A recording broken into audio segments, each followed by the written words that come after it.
أعوذ بالله من الشيطان الرجيم بسم الله الرحمن الرحيم الحمد لله رب العالمين والصلاة والسلام على أشرف الأنبياء والمرسلين وعلى آله وصحبه أجمعين سبحانك لا علم لنا إلا ما علمتنا إنك أنت وتب علينا إنك أنت التواب الرحيم رب السلام مستقيما وهداية نسأل لا حول ولا قوة إلا بالله لا حول ولا قوة إلا بالله اللهم إنا من نعرف بأوامرك ونعرف بك وإلهم الملائكة المقربين وحشنا من وافتح لنا أبواب رحمتك وعلمنا أسرار حكمتك يا رب العالمين رب اشرح لنا صدرنا ولساننا واحلل عقدة من لساننا قال الشيخ الموسى تعالى نفعنا بعلومه في الدارين آمين.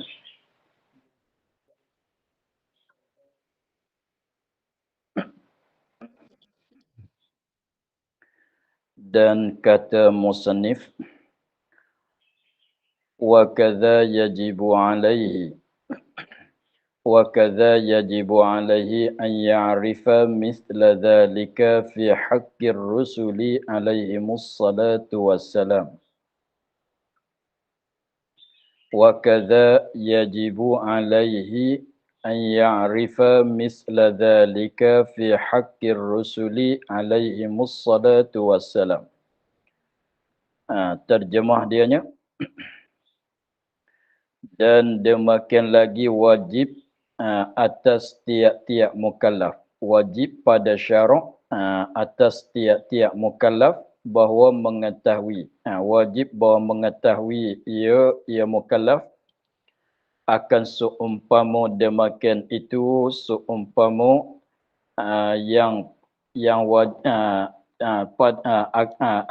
akan seumpama yang demikian itu yang wajib dan yang mustahil dan yang harus pada hak Allah Ta'ala. Seumpama demikian itu, seumpama yang wajib, yang mustahil, yang harus pada Allah Ta'ala, pada hak segala Rasul alaihimussalatu wassalam. Jadi sebagaimana kita wajib di atas kita orang mukallaf tahu segala akan sifat yang wajib bagi Allah dan yang mustahil dan yang harus, maka begitu juga wajib di atas kita orang mukallaf mengetahuikan segala sifat yang wajib bagi Rasul dan yang mustahil dan yang harus. Kena tahu juga.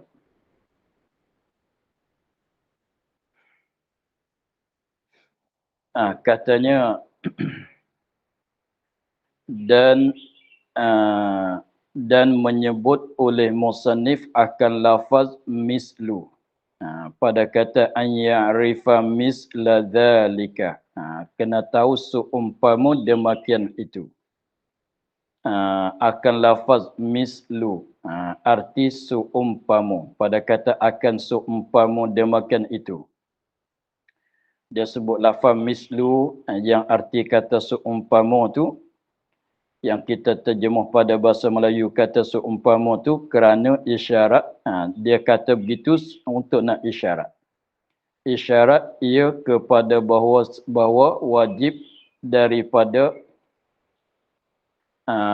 isyarat ia kepada bahawa tiap-tiap barang yang wajib dan yang mustahil dan barang yang mustahil dan barang yang harus pada hak Rasul itu lain daripada barang yang pada hak Allah.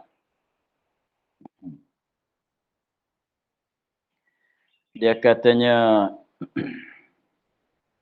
datang musannif katanya seumpamu, itu nak isyarat, nak cerita. Dia kenapa isyarat? Isyarat ni bukan tunjuk dengan tangan. Dia isyarat ni maksudnya begini. Maksudnya nak bagi faham isyarat tu dulu. Jadi maknanya kita ni nak cerita sesuatu perkara. Ada kalanya kita cerita dengan secara terus terang. Kalau kita lapar pun, lapar dah. Saya lapar sekarang ni. Ada apa makanan? Itu terus terang. Itu sarah kita panggil. Kita sarah. Tetapi kalau kita ada sebut sesuatu perkara, sebut dengan suatu perkara tetapi tidak jelas, tapi nak bagi faham kepada suatu perkara, kita saya ni dah lama dah tak makan. Saya ni dah lama dah tak makan. Semenjak semalam lagi saya tak makan, pagi ni pun tak makan lagi, semenjak semalam lagi tak makan, pagi ni pun tak makan lagi. Itu nak isyarat, nak cerita juga, tapi bukan terus, bukan terus terang. Nak cerita katanya, saya sekarang lapar. Saya sekarang lapar. Itu maknanya nak cerita kata lapar ke tidak, tapi kita tak ada betul-betul kata saya lapar sekarang. Hanya kita katanya, saya ni semenjak semalam sampai sekarang tak makan apa lagi ni. Tak jumpa makan, tidak ada apa-apa makan lagi ni. Maka itu isyarat kata dia sekarang tu dia lapar. Nak cerita juga, tetapi cerita dengan secara isyarat. Maka dia, kenapa dia pilih kata seumpama? Maka dia katanya, tujuan dia kata dia pilih lafaz seumpama, itu nak isyarat, maknanya nak cerita dengan cara isyarat. Nak berkhabar dengan cara isyarat. Kepada bahawasanya tiap-tiap kepada bahawa tiap-tiap daripada yang wajib dan barang yang mustahil dan barang yang harus pada hak Rasul itu lain daripada barang yang pada hak Allah. Maknanya yang wajib pada Allah lain daripada yang wajib pada Rasul. Yang wajib pada Rasul, yang wajib pada Allah lain-lain. Bukan berkongsi kata wajib ada, wajib sedia. Rasul tak wajib ada. Rasul tak wajib sedia. Allah wajib kekal, Rasul wajib kekal. Tidak. Tidak. Allah wajib tak sama dengan makhluk, Rasul mesti kena sama dengan manusia. Begitu. Jadi maknanya yang wajib pada Allah lain daripada yang wajib bagi Rasul. Yang harus pada Allah lain daripada yang harus pada Rasul. Kita tengok katanya makan minum harus bagi orang jadi Rasul, tetapi pada Allah mustahil. Berjalan, makan, tidur, bangun, duduk itu harus bagi segala Rasul, tapi pada Allah mustahil. Begitu.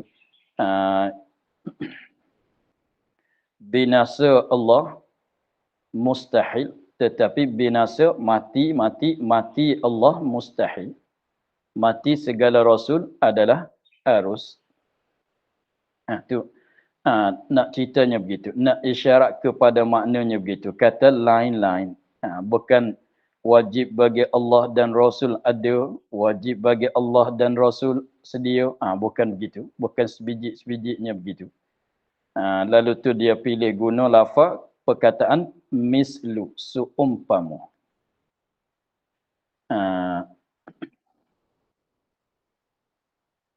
Dan jikalau tiada sebut lafaz mislu yang berarti seumpama itu, nascaya memberi waham ni salah faham.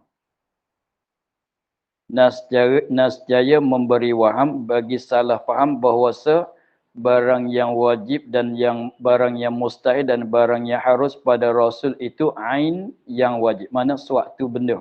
Satu. Ain suatu benda, makna sama yang wajib bagi yang wajib dan yang mustahil yang harus bagi Allah Taala.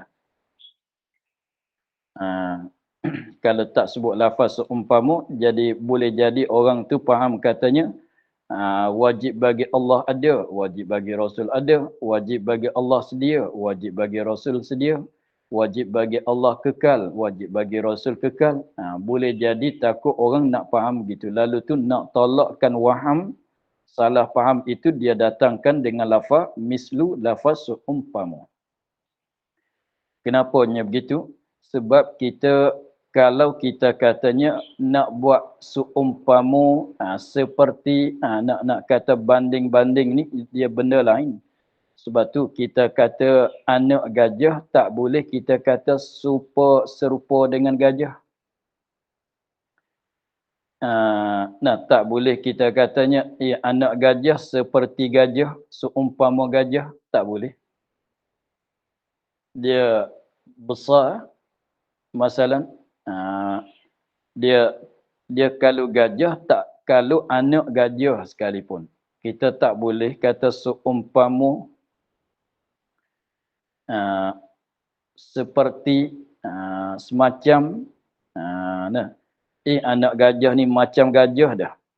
Tak boleh kita, maknanya bahasa cakap tu dia tak kata semacam tu. Maknanya sebab dia dah gajah, dia benda lain. Kita tengok lembu itu besar. Lembu tu dah boleh kita kata macam gajah. Tu begitu. Kambing tu besar.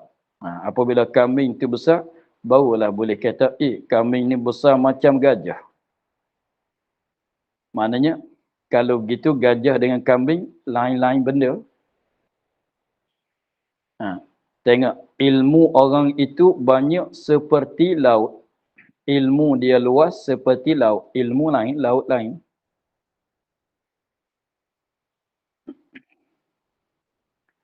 Kalau kata, laut ni sama dengan laut ni. Tak payah katanya, laut ni seperti laut sana. Tak payah seperti, sebab ni pun laut juga. Begitu. Tengok, apabila ada seorang tu bukan anak kita. Seorang tu bukan anak kita, tapi muka rupa paras dianya sama dengan anak kita. Kita tengok, cuba tengok seorang tu, sama dengan anak saya. Tapi yang tu bukan anak kita lah, barulah kita kata, tengok seorang tu sama dengan anak kita. Sama dengan anak saya. Kata orang tu sama dengan anak saya. Sebab dia bukan anak kita. Kalau dia tu anak kita, boleh kita kata, dia ni sama dengan anak saya. Nanti marah ke anak. Begitu. Tengok. Kita tengok satu, apabila kereta, biasanya kereta tu ada banyak sama kan. Cuba kau tengok kereta tu sama dengan kereta kita. Sebab kereta tu bukan kereta kita.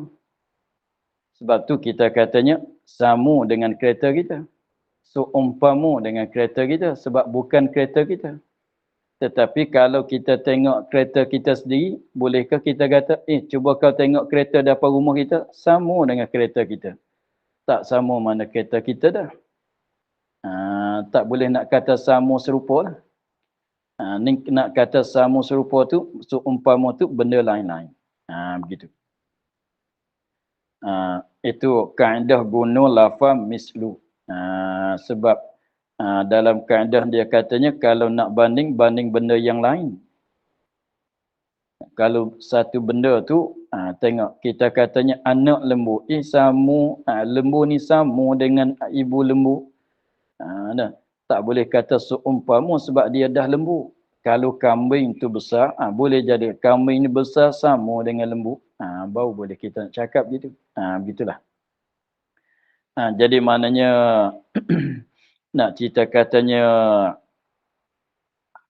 halus cakapan dianya, setengah-setengah tu kalau tak dinyatakan, boleh jadi kita tak sedar kenapa dia kata seumpama, kenapa dia kata begitu, adalah tujuan dia. Biasanya ulama tu bentuk kitab dia, bentuk matan dia tu, satu-satu kataan tu dia pilih guna sebut tu ada hikmat dia. Ada nak isyarat kepada apa-apa.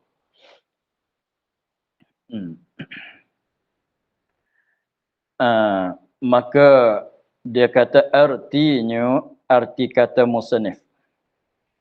artinya, arti kata musannif wajib atas tiap-tiap mukallaf. Wajib atas tiap-tiap mukallaf, wajib sebagai wajib syarak, kalau tidak berdosa. Wajib atas tiap-tiap mukallaf itu mengetahui, yakni usaha untuk mengetahui. Kenapa kata begitu? Sebab mengetahui itu pemberian Allah kan. Tak masuk dalam kekuasaan kita. Allah Ta'ala tidak suruh kita malaikat benda yang kita kuasa buat. Allah Ta'ala tidak suruh kita, tidak larang kita malaikat benda yang kita mampu buat. Lalu tu dia suruh. Dia tak larang kita malaikat benda itu kita mampu tinggal. Kita boleh nak tinggal. Lalu tu dia ada larang. Maka mengetahui ini satu anugerah daripada pemberian daripada Allah Ta'ala. Kita tak boleh nak usaha mengetahui. Yang kita mampu usahanya, yang kita boleh usahanya ialah belajar itu. Jadi maknanya wajib di atas kita orang mukallaf belajar supaya mengetahui. Maknanya usaha yang kita kena usahanya bukan usaha di mengetahui, usaha di belajar. Jadi maknanya tempat yang kita kena buatnya usaha belajar untuk nak dapat tahu. Jadi tahu tu bukan disuruh. Suruh kita belajar. Nah. Sebab tu dalam hadis lain tu, dalam hadis tu dia sorah utlubul ilmah. Tutut oleh kamu akan ilmu. Usaha menuntut ilmu tu talabul ilmi fariidatun. Talabul ilmi fariidatun. Talabul ilmi bukan berilmu tu wajib. Bukan berilmu tu wajib. Dengan sebab berilmu itu anugerah daripada Allah semata-mata. Kita tak boleh nak usaha. Talabul ilmi itulah wajib. Utlubul ilma minal mahdi ilal lahdi. Tutut. Tu maknanya yang kita kena buatnya menuntut, belajar. Apabila kita belajar, Allah Ta'ala bagi tahu. Apabila kita belajar, Allah Ta'ala bagi faham, bagi tahu. Begitulah. Jadi maknanya yang kita kena usahanya ialah belajar untuk nak tahu. Tapi dengan secara ringkasnya, wajib mengetahui. Dengan secara ringkasnya, wajib mengetahui. Tapi yang sebenarnya, wajib usaha untuk nak mengetahui. Begitulah. Di mana-mana pun kalau kata wajib kena tahu, wajib kena tahu. Seperti katanya dalam bab sembahyang, nak sah sembahyang kena tahu.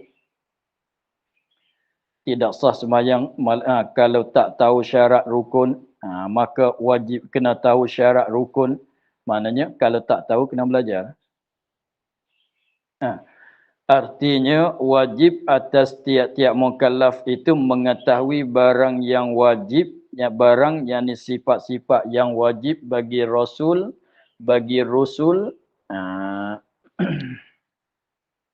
dan barang yang mustahil atasnya atas Rasul, dan barang yang harus baginya bagi Rasul. Dia berbeza tu tulisan dia tu. Kalau tidak ada waw baca Rasul. Rasul, tidak ada waw Rasul. Kalau ada waw baca Rasul, ra. Rasul, ada waw Rasul. Kalau tidak ada waw Rasul. Maka Rasul yang ada waw tu seorang Rasul, mufrad. Dalam keadaan hau katanya mufrad.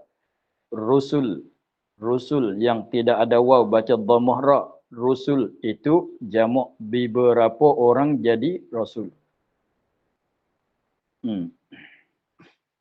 Sebab rasul ni ramai kan. Sebab tu diguna dengan sirah jamak.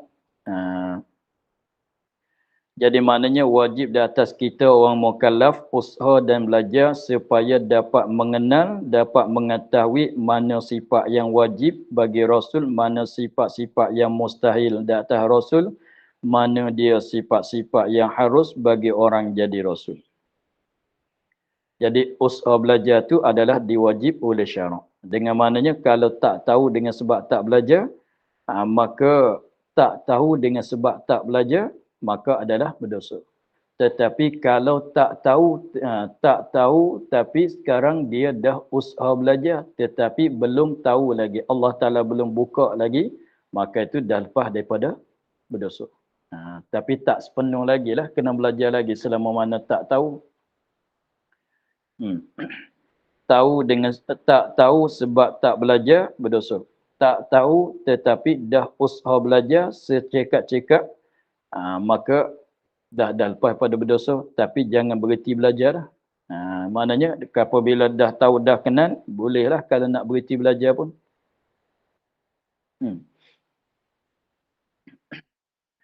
Bermula makna rasul itu, ni rasul, ada waw, ini mufrad. Dan makna rasul itu iaitu manusia, manusia.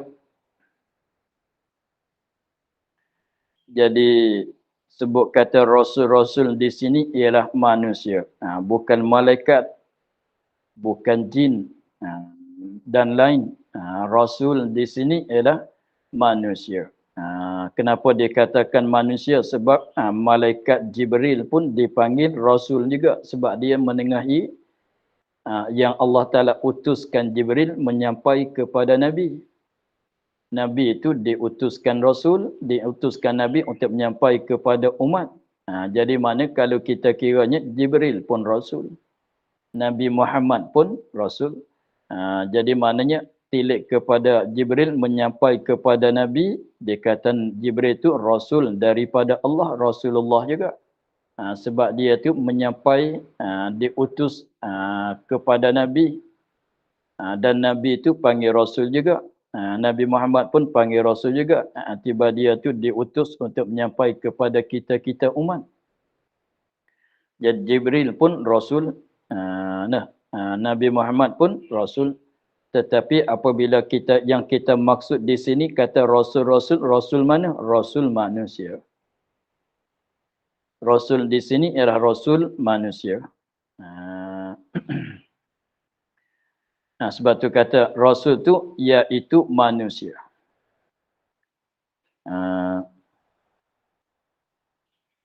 Yang lelaki, mana orang perempuan tidak jadi Rasul. Lagi merdeka, ni kalau orang hamba tak jadi Rasul, Allah tak pilih jadi Rasul. Orang perempuan Allah Ta'ala tak pilih jadi Rasul. Orang perempuan Allah Ta'ala tak pilih jadi Rasul. Orang hamba tak dipilih jadi Rasul. Manusia yang ada dipilih jadi Rasul yang manusia yang lelaki, lagi pula yang merdeka. Yang diturunkan oleh Allah akan perman kepadanya.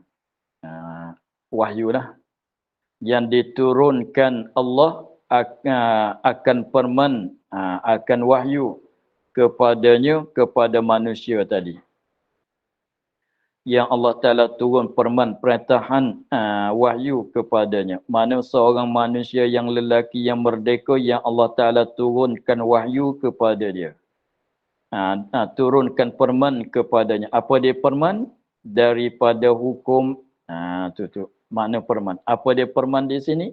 Bukan perkataan yang kita selalu dengar. Perman Allah Ta'ala. Mana kata Allah. Di sini bukan dia perman mana begitu. Apa dia perman? Daripada hukum. Yang perman tu ialah hukum. Allah Ta'ala menurun oleh Allah akan perman. Yang akan hukum-hukum. Mana bagi tahu kepada dia akan hukum-hukum. Sama ada hukum i'tiqad dan hukum furu' syariat. Hukum i'tiqad, masalah usuluddin kita katanya, dan hukum furu' syariat. Hukum furu' seperti wajib sembahyang, cara sembahyang.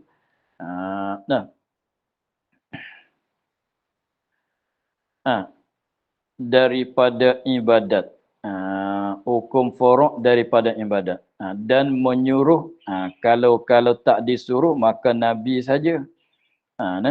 Dan menyuruh Allah oleh Allah akan manusia yang tadi dengan menyampai. Allah Ta'ala suruh menyampai hukum itu. Menyampai kepada umatnya. Dan jikalau tiada disuruh menyampaikan dia, maka iaitu Nabi juga bukan Rasul. Nabi tapi bukan Rasul. Nabi bukan Rasul. Kalau diberitahu dengan segala hukum furu' dan i'tiqad tapi tak disuruh menyampai, maka orang tu Nabi saja bukan Rasul. Kalau disuruh menyampai maka Rasul juga. Dua di Rasul tu ada tambah di atas Nabi. Jadi Nabi dan Rasul tepat sama di mana? Diturun tadi. Diturun diberitahu di wahyu tu Nabi dengan Rasul begitu. Tapi berbeza disuruh menyampai ke tidak suruh menyampai. Kalau disuruh menyampai maka Rasul, kalau tak disuruh menyampai maka bukan Rasul, hanya Nabi saja. Lalu itulah kita ambil di sini. Daripada sifat tu sidik, amanah, tabligh, fatanah. Daripada 4 tu wajib ke semua bagi orang jadi Rasul. Tetapi nisbah bagi Nabi, tabligh tu tak wajib. Jadi mana wajib bagi orang jadi Nabi itu 3 sifat. Amanah lain pada tabligh. Amanah, sidik, fatanah. Begitu.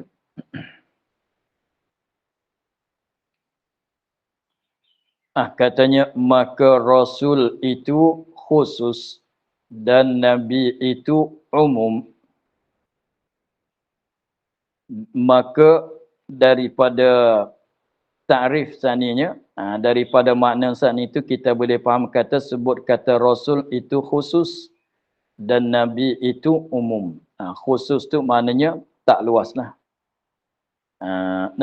Nabi itu lebih umum, lebih luas, lebih banyak afrad. Khusus sedikit afrad, umum banyak afrad. Dengan maknanya sebab kita katanya apa dia? Semata-mata tilik kepada diwahyukan, maka kita katanya Nabi. Kita katanya Nabi itu maka itu lebih luas lah. Sebab ia tak syarat menyampai.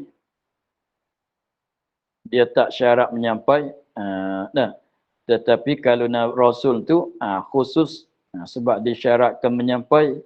Kalau kita tengok macam kita katanya makhluk dan manusia. Sama. Makhluk dan manusia. Sebut kata makhluk, kayu, masukkan batu, lembu kambing, makhluk. Manusia pun makhluk. Tetapi sebut katanya manusia, sebut kata manusia tak masuk kambing. Tapi kalau kita katanya makhluk masuk lembu kambing di dalam kata makhluk. Tetapi kalau kita katanya manusia tak masuk lembu kambing. Begitu. Maka makhluk umum daripada manusia. Jadi setiap manusia tu adalah makhluk. Tetapi kalau kata makhluk tak mesti manusia. Tapi boleh jadi seperti kita kata warna merah. Warna merah. Warna merah. Merah tu warna ke tidak? Merah tu warna ke tidak? Memanglah warna. Tapi kalau kata warna mesti ke tidak merah? Boleh jadi merah, boleh jadi kuning biru. Kalau begitu warna tu umum. Merah tu khusus. Itu dia panggil umum khusus mutlak. Dia panggil umum khusus mutlak. Begitu. Jadi mana sebut kata Rasul, mesti dah Nabi. Tapi kalau kata Nabi, belum tentu Rasul ke tidak. Boleh jadi Rasul, boleh jadi tidak. Tengok, kalau kita katanya Nabi Muhammad, Rasul juga dia. Tapi Nabi Khidir, memang Nabi lah. Tapi bukan Rasul. Jadi maknanya Nabi tak ada umat lah. Kalau panggil Nabi saja tak Rasul, orang yang jadi Nabi saja tak ada Rasul, tak ada umat lah. Sebab tak ada pengikut. Kenapa tidak ada pengikut? Sebab tidak disuruh menyampai. Tapi Nabi serta Rasul dengan sebab disuruh menyampai adalah umat, adalah pengikut. Begitu.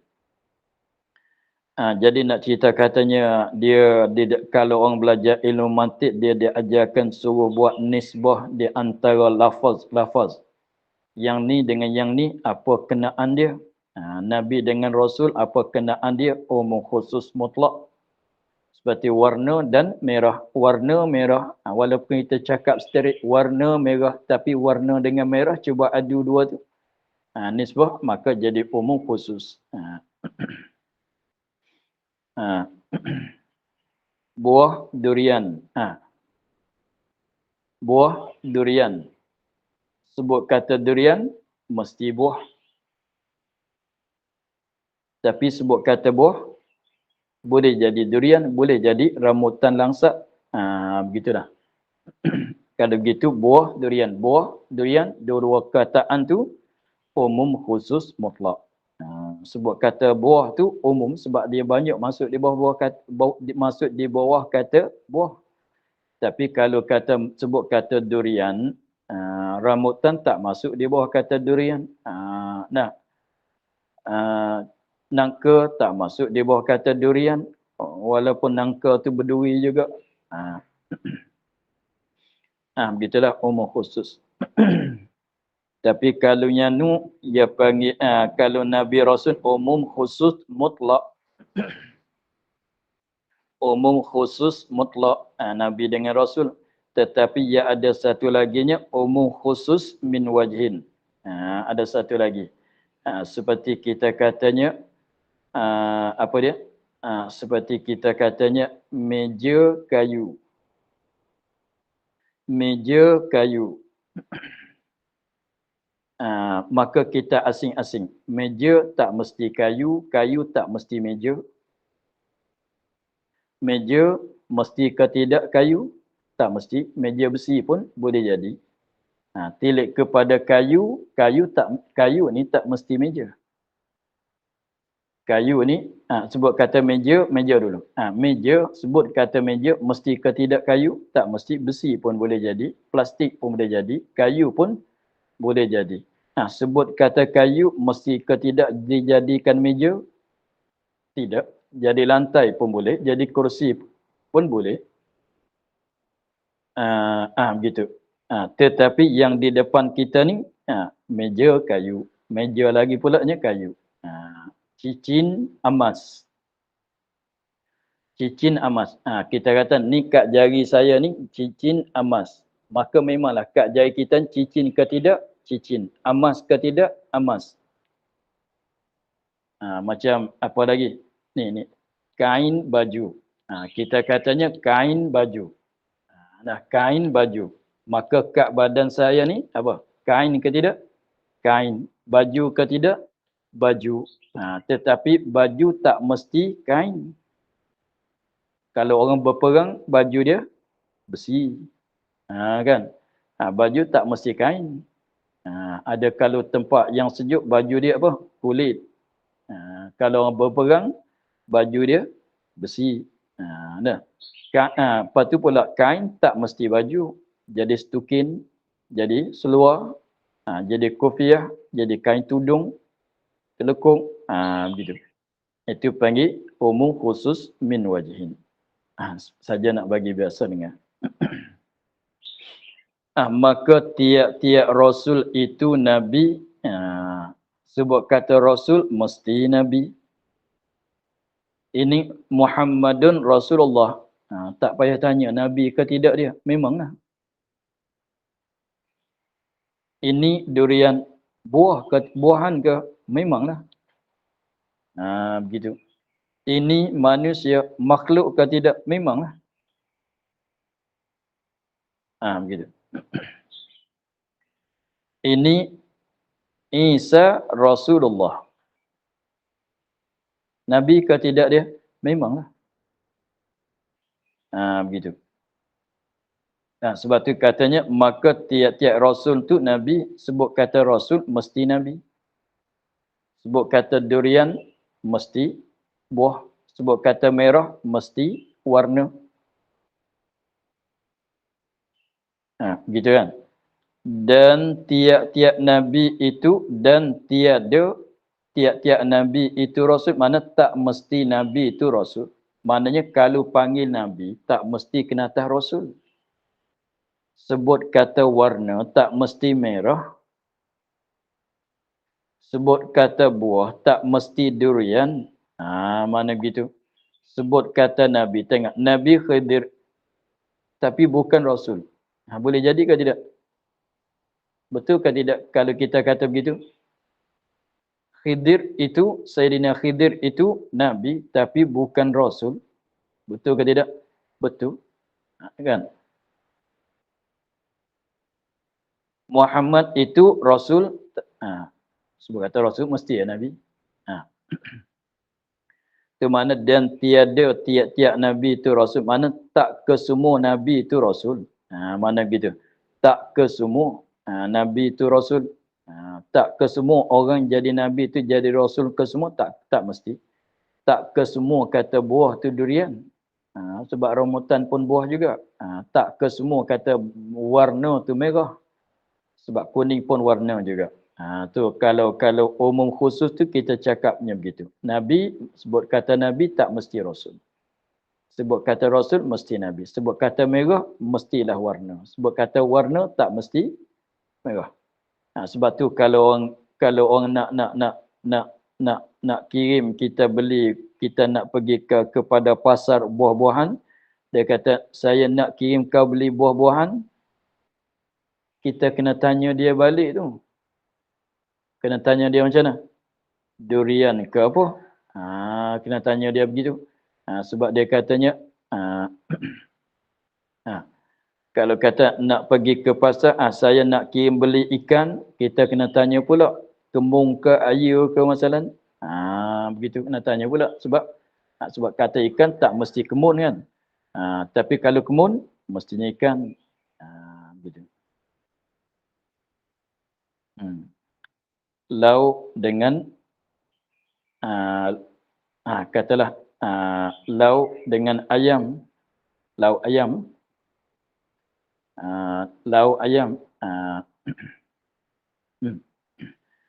begitu. Faidatun adalah bilangan anbiya pada kaum yang muktamad, tiada seorang mengetahui akan hingganya, akan sakatannya. Mengikut kaum muktamad, bilangan anbiya tak boleh kita tahu kan berapa sakatan dengan bilangan tu tak boleh. Nak tanya berapa orang yang Allah Ta'ala pilih jadi Nabi, tak boleh tahu. Tapi boleh cerita kata ijmal, ramai. Ramai daripada manusia Allah Ta'ala di antara Nabi Adam dan Nabi Muhammad, mulai yang pertama Nabi Adam, yang terakhir Nabi Muhammad, ramai yang jadi Nabi. Berapa bilangan? Kaum muktamad tak boleh nak menentukan dengan mana-mana bilangan. 1 juta ke? 500,000 ke? Tak boleh nak menentukan dengan mana-mana bilangan. Itu kaum yang muktamad. Jadi kita ingat begitu. Kalau tanyanya Allah Ta'ala latih pilih manusia jadi Nabi berapa banyak? Kita jawab katanya ramai. Berapanya bilangan saya nak tulis nak tulis itu ni? Tak boleh nak tahu. Tak boleh nak menentu. Berapa bilangan. Itu mengikut muktamad. Kaum muktamad jawabnya begitu. Dan tetapi adalah setengah daripada riwayat hadis hadis tentang bilangan Nabi. Riwayat hadis tentang bilangan Nabi menghinggakan banyaknya. Dia ada sakatan. Banyak, berapa banyak? Iaitu sekati 204,000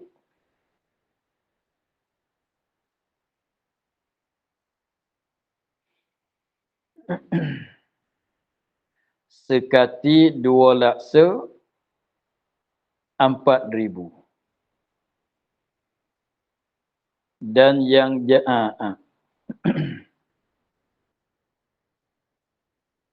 jadi kita ni apa dia? 10 kali 10, 100 kan? 10 kali 100, 1000. 10 kali 1000, laksa. 10 kali laksa, sekati. 10 kali sekati, juta. Ha. 10 kali 10. 10 kali 100. 100 10 kali 1000. 1000 10 kali 1000 10 kali, bukan 10,000 lah. Panggilan dia. Panggil selaksa. 1 laksa. 10 kali laksa, 1 kati. 10 kali kati, juta. Maknanya sini berapa? 124,000. Kalau sekarang kita panggil begitu kan. 124,000 orang. 124,000 orang manusia. Ni kira Nabi Adam, Nabi serta Rasul ni. Dan yang jadi Rasul daripada Sani. Jadi maknanya satu riwayat katanya Nabi tu ramai. Berapa banyak? Ialah apa dia? 124,000 orang. Manusia yang Allah Ta'ala jadi Nabi. Lepas tu di dalam daripada jumlah 124,000 yang jadi Rasul, Nabi serta Rasul berapa orang?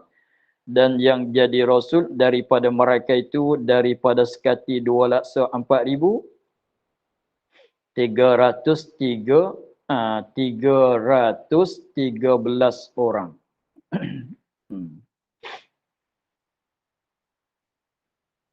Sampai ke tidak 1%? Tak sampai lah. Jadi mana berapa persen? Cuba kira tengok. 124,000 tu Nabi. Lepas tu dalam 124,000 orang tu 313 orang saja yang di Nabi serta Rasul. Maknanya selain pada itu Nabi saja. Nabi saja. Yang 313 ni Nabi serta Rasul. Lain pada itu Nabi saja. Sebab tu ramai. Maknanya orang-orang yang diwahyu dengan hukum-hukum, kalau mengikut di sini, maknanya orang-orang yang Allah Ta'ala wahyukan dengan segala hukum i'tiqad dan furu' tu, seramanya 124,000 orang. Tapi di dalam 124,000 orang, disuruh menyampai hanya 313 orang saja. Yang disuruh menyampai. Dengan sebab disuruh menyampai itulah dikatakan dia tu adalah Rasul.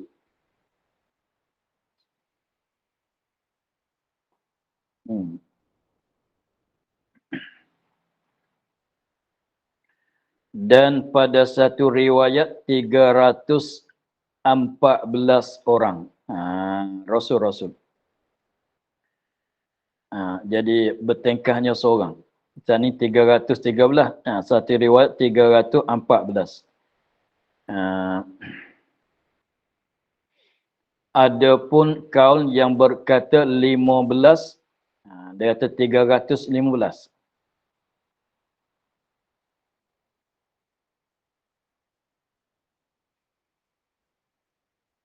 Adapun kaum yang berkata 15, yakni lebih daripada 300.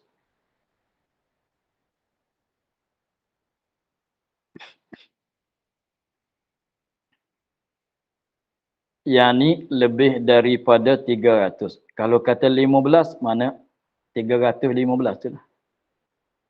Mana ada setengah orang kata, Rasul berapa? 15. Mana 15 tambah di atas 300. Mana 315. Gitu. Lepas tu 300 kalau mengikut kaum ni dia kata 314, 313, maka dalam 313 atau di dalam 314 25 saja yang kita kena kenal. Begitu. Dari kalau mengikut riwayat di sini katanya Nabi tak kira Rasul ke tidak, jadi mana 124,000 orang. Daripada 124,000 orang yang dipilih jadi Rasul pulaknya 313, 313 atau 314 atau 315. Lepas tu di dalam 313 orang Rasul saat itu, Nabi serta Rasul tu yang kita wajib kena kenal dengan secara satu-satu 25 orang saja. Yang mana 25 orang saja tu disebut di dalam Al-Quran. Begitulah.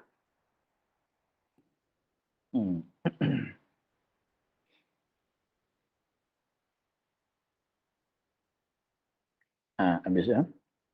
Maka untuk hari ini kita akhir di situ. Pada kata yang terlebih afdal daripada segala mereka itu Nabi Muhammad sallallahu alaihi wasallam. Wallahu a'lam. Alhamdulillah. Bismillahirrahmanirrahim. Alhamdulillah rabbil alamin. Wassalatu wassalamu ala